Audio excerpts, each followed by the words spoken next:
You stand in the bedroom. The air becomes tight. You try and stand still to keep your balance. Your vision becomes slightly blurred, and as you try and focus, you see a distorted shape in front of you. It takes the shape of a woman, taller than yourself.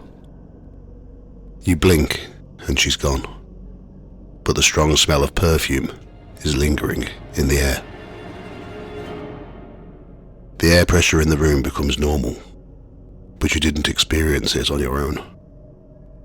Others in the room saw it too.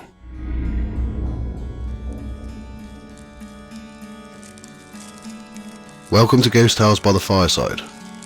I've released this special edition on the anniversary of the death of Jimi Hendrix to highlight the paranormal activity that was once experienced in the two houses that are next to each other, where Jimi Hendrix and the composer Handel both lived.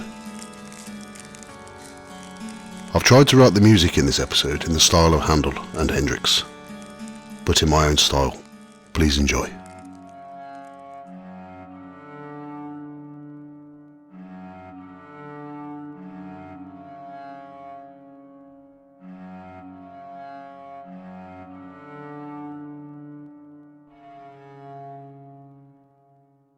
"25 Brook Street in Mayfair, London, was built in 1723, and its first occupant was the German-born British Baroque composer George Frederick Handel, after he'd been appointed as composer to the Chapel Royal for King George II. He was paid the yearly sum of £400, which would be around £72,000 in today's money. Handel was born in Germany in 1685 and trained as a composer in Halle before becoming a composer in Hamburg and Italy. In June 1710, Prince George, the Elector of Hanover, made him master of the chapel choir, but he left after only a year. In 1712, Handel moved to London, England, and by 1727, he became a British citizen. While he was living at 25 Brook Street, he composed most of his works at the house. He also used the house for rehearsal, inviting many musicians over. Handel never married, and his only companion was a manservant. The only women thought to have ever visited the house were two soprano singers, Fortina Bordoni and Francesca Cuzzoni, who were both known to have a furious temper. When Handel was travelling back from Germany to London in 1750, he was seriously injured in a carriage accident, which caused problems with his eye. In August 1758, a fake eye surgeon called himself Chevalier John Taylor performed eye surgery on Handel's eye, after which his health deteriorated, and he died on the 14th of April 1759 at his house on Brook Street, aged 74. He was given full state honours, and his body was interred at Westminster Abbey, with more than 3,000 mourners in attendance.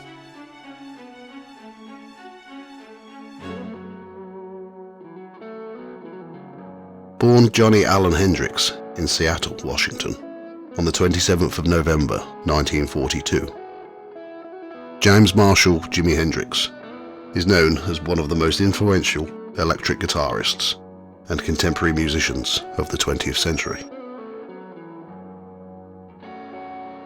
Jimi Hendrix started playing the guitar at the age of 15, being influenced by the great blues and jazz players of that time. In 1961, he joined the US Army, but was discharged by the end of the year due to an ankle injury caused during a parachute jump. Not long after leaving the Army, Hendrix moved to Clarksville and then Nashville, Tennessee, to pursue a musical career. After playing the Chitlin Circuit, which was a collection of venues across the eastern, southern, and upper Midwest of the United States, that was created by and for black performers due to racial segregation in the United States, Hendrix was recognised and asked to join the Isley Brothers, which he did until he played for Little Richard until 1965. He then played guitar for Curtis Knight and the Squires until he moved to England in 1966. Within months of living in England, he'd had 3 top 10 hits with the Jimi Hendrix Experience: Hey Joe, Purple Haze, and The Wind Cries Mary. The upper floors of 23 Brook Street became home to Hendrix in 1968, after his girlfriend, Kathy Etchingham, found the flat being advertised in an evening newspaper for only £30 a week. He lived at the flat until 1969, and once referred to it as the only home he had ever had. Hendrix only had a 4-year mainstream career, as his life was cut short on the 18th of September 1970. On the 17th of September, he'd spent the day in London with Monica Danneman, who was the only witness to his final hours. In the early hours of the 18th of September, Monica found Hendrix unresponsive in her apartment at the Samarkand Hotel in Notting Hill. She called for an ambulance, and he was taken to St Mary Abbot's Hospital, where they attempted to resuscitate him. He was pronounced dead at 12:45 p.m. He'd taken 18 times the recommended prescribed amount of Monica's sleeping pills. Jimi Hendrix's body was taken back to Seattle and was interred at Greenwood Cemetery, with family and friends in attendance. Hendrix was 27 years old, the same age as Brian Jones, Alan Wilson, Jim Morrison, and Janis Joplin, who all died in the same era, which were all known as the 27 Club. 25 Brook Street and the upper part of 23 Brook Street are now the Handel Hendrix in London exhibition, which celebrate the life and works of both musicians.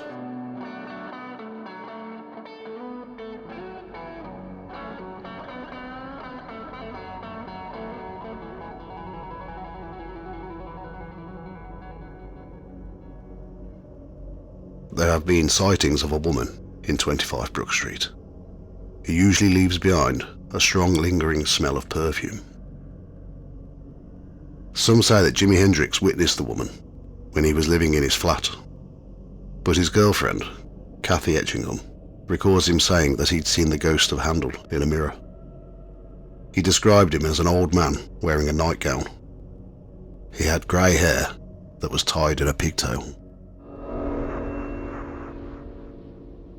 On the 15th of July 2001, the Telegraph newspaper reported that 25 Brook Street was going to be hosting an exorcism, after 2 people had seen a ghost while they were preparing the house to be opened as a museum to Handel.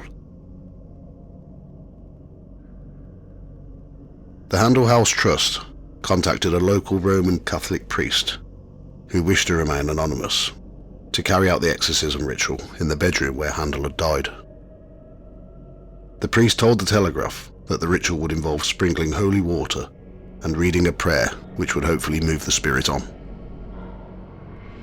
A fundraiser for the Handel House Trust, Martin Egglestone, was worried that having a ghost in the house could deter customers, and felt that it would be safer to have it exorcised. He said that he was witness to the apparition twice, seeing it in the bedroom of the house. He first saw the ghost in June 2001, while he was helping to measure up for some new curtains. He said that the air suddenly became thick and that he saw a shape, slightly higher than he was, like the imprint that you have on the back of your retina when you close your eyes after you've been looking into the sun for too long. He said that the shape seemed to be of a woman. On the second occasion, another member of staff was present and also witnessed the apparition. They said that there was no malevolent feeling. It felt like the pressure you get when you brush past somebody in the tube and they are too close to you. Staff have also reported the lingering smell of perfume in the bedroom.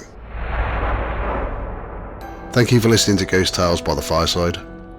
If you enjoy this channel, please subscribe and give me a thumbs up. It's very appreciated. You can find more information about episodes on the website ghosttales.co.uk. There's a Facebook page, Ghost Tales Podcast, and you can also find me on Instagram at Ghost Tales Podcast. This podcast will be out monthly and is available on most podcast platforms. All music, research, writing, production, art and sound effects are all my own work.